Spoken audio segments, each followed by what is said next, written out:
मानवी सादापुर गांव में रहती थी। राखी बंधन का दिन था। सादापुर गांव की लड़कियां थाल सजाकर अपने अपने भाइयों के राखी बांध रही थीं और बदले में उपहार और ढेर सारा प्यार पा रही थीं। चल मोटी, राखी बांध।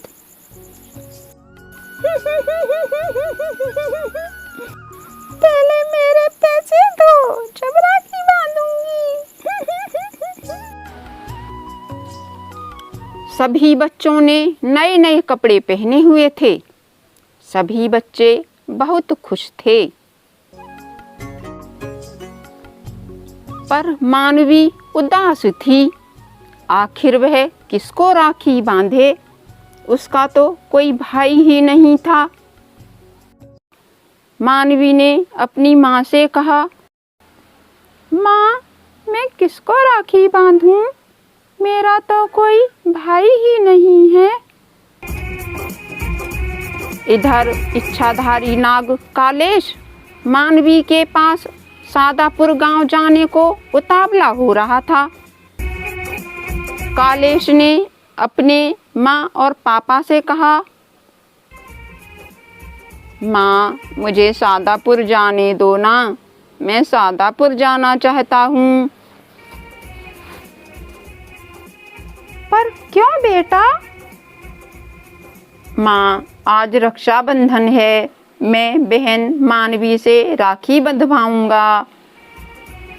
नहीं बेटा, त्योहार के दिन अपने घर पर ही रहो। त्योहार के दिन कहीं नहीं जाना चाहिए। पर माँ, मैं तो बहन के यहाँ जा रहा हूँ। अरे बेटा, इंसानों का क्या भरोसा। इंसानों पर कभी भरोसा नहीं करना चाहिए। पर माँ, सभी इंसान एक जैसे तो नहीं होते। और सांप कौन से दूध के धुले होते हैं? सांप भी तो इंसानों को उनके बिना कसूर के उनको डसकर मार देते हैं। और माँ, नेवले और चील से तो अच्छे ही होते हैं इंसान। कालेश की इस बात का माँ सर्पणी के पास कोई जवाब नहीं था। वह चुप हो गई। फिर वह बोली, चाहे कुछ भी हो, तुम त्योहार के दिन कहीं नहीं जाओगे? तो फिर ठीक है, ना कहीं मैं जाऊंगा और ना ही कुछ खाऊंगा। सब कुछ आप ही खा लेना। कालेश उदास हो गया और एक तरफ जाकर बैठ गया। कुछ देर बाद कालेश को उदास देखकर सर्पिणी ने कहा, ठीक है, चले जाओ, परंतु ध्यान से जाना और जल्दी ही वापस आ जाना। पर अब तक बहुत देर हो चुकी थी। माँ के हाँ कहने पर भी उसे ज़्यादा खुशी नहीं हुई। अब मैं जाकर क्या करूँगा माँ? इतनी देर हो गई है। कालेश के पास उसके परदादा नागेश आए और कालेश को उदास देखकर उन्होंने कहा, अरे बेटा कालेश, तुम क्यों उदास हो? बताओ ना बेटा, तुम क्यों उदास हो? मुझे बताओ, तुम्हें क्या चाहिए? दादाजी, मैं बहन मानवी के यहाँ सादापुर जाना चाहता हूँ। तो फिर जाओ ना, क्यों बैठे हो? दादाजी, इतनी देर हो गई है, अब मैं कैसे जाऊँ? अब मैं जाकर क्या करूँगा? अरे बेटा कालेश, आओ मैं तुम्हें लेकर चलता हूँ।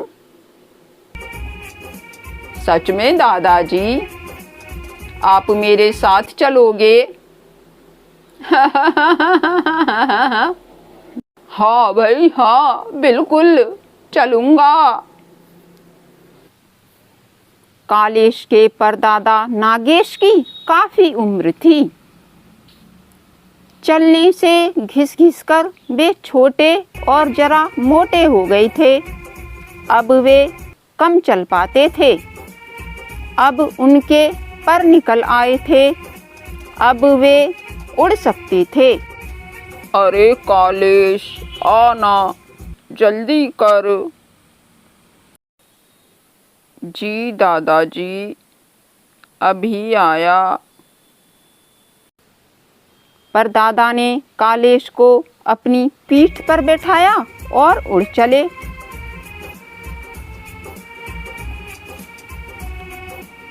कालेश और परदादा मिनटों में ही सादापुर पहुंच गए।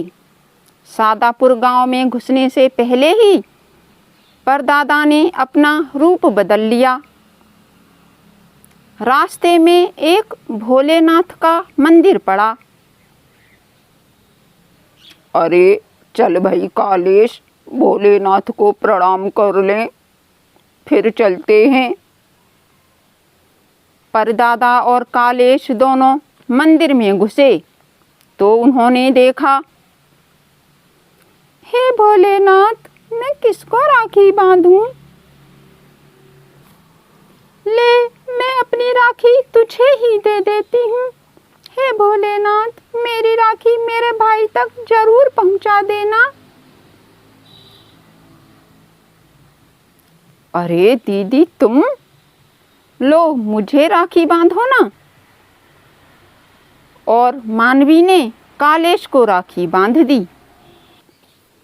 अरे दीदी, इनसे मिलो, ये मेरे परदादा जी हैं। नमस्ते दादाजी। सुखी रहो बेटी। चलो भाई, घर चलते हैं। कालेश, परदादा और मानवी घर पहुंच जाते हैं। माँ देखो, कौन आया है? माँ, ये कालेश के परदादा जी हैं। माँ डर गईं और सोच में पड़ गईं। ये लड़की तो इस घर को सांपों का अड्डा बनाकर छोड़ेगी। तभी गांव में हल्ला मच गया कि रामदयाल पर फालिश पड़ गई, रामदयाल पर फालिश पड़ गई, अरे रामदयाल पर फालिश पड़ गई। एक आदमी चिल्लाता जा रहा था। मानवी की माँ ने उस आदमी से पूछा, भैया क्या हुआ? अरे बहन जी, रामदयाल को पैरालिसिस हो गया है। सुना है कि जब उड़ंका सांप की परछाई किसी आदमी पर पड़ जाए तो उसे पैरालिसिस हो जाता है। पता नहीं कहाँ से आया होगा उड़ने वाला सांप इस गांव में। जब उड़ने वाले सांप की परछाई से ही आदमी पैरालिसिस हो जाता है तो वह सांप कितना भयंकर होता होगा। अंदर बैठे कालेश और उसके परदादा यह सब सुन रहे थे। उनको डर लग रहा था कि कहीं गांव वालों को हमारे बारे में पता चल गया तो ये गांव के सारे लोग इकट्ठे होकर हमें मार डालेंगे। वे दोनों भयभीत थे। मानवी ने कहा, दादाजी आप बिल्कुल भी मत डरो, आपको कुछ ना होगा। फिर मानवी दोनों के लिए एक एक कटोरा दूध लाई। दोनों ने दूध पिया। कालेश ने कहा, दीदी आपने मुझे जवे ना दिए, मुझे जवे दो ना, मैं मीठे मीठे जवे खाऊंगा, मुझे जवे बहुत पसंद हैं। मानवी ने दोनों को सेवइयां ला कर दी। तभी दरवाजे पर एक औरत आई और मानवी की माँ निर्मला से बोली, अरे बहन, तुमने सुना है क्या? रामदयाल पर फालिश पड़ गई है। उनको अस्पताल ले गए हैं। डॉक्टरों ने ग्लूकोज चढ़ाया है, पर उन्हें कोई आराम नहीं आया। तबीयत और बिगड़ती जा रही है। लोग कह रहे हैं इस गांव के ऊपर से कोई उड़ने वाला सांप उड़कर गया है और उसकी परछाई रामदयाल पर पड़ गई है। इतना कहकर वह औरत वहां से चली जाती है। मानवी की माँ निर्मला अंदर आई तो परदादा नागेश ने निर्मला से कहा, बहन जी, मैं फालिश का इलाज जानता हूँ। मैं फालिश की दवाई बना सकता हूँ। वो कैसे? बहन जी, आप मुझे एक शीशी में बस तारपीन का तेल दे दो, उससे दवा मैं बना दूंगा। और हाँ, यह दवा 1 दिन और 1 रात में बनकर तैयार होगी।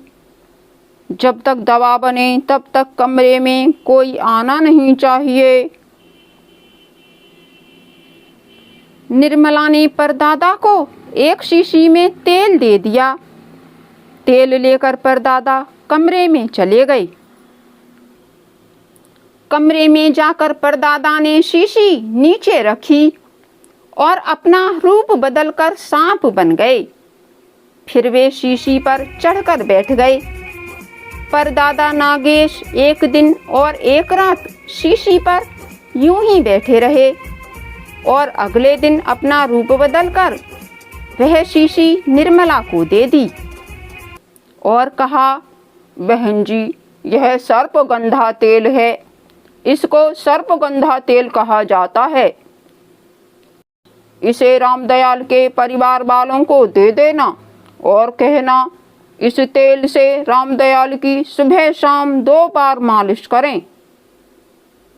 भगवान ने चाहा तो वे बिल्कुल ठीक हो जाएंगे। परदादा नागेश ने कहा, बहन जी, हमारे उड़ने से किसी को कुछ भी नुकसान नहीं होता है।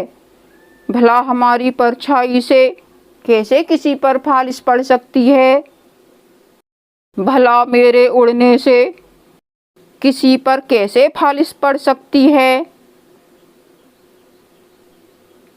परदादा नागेश ने फिर कहा, अच्छा तो बहन जी, अब हम चलते हैं। घर पर परिवार के सभी लोग चिंतित होंगे। कालेश और परदादा दोनों घर चले गए। आपको हमारी कहानी कैसी लगी? कमेंट में ज़रूर बताएं।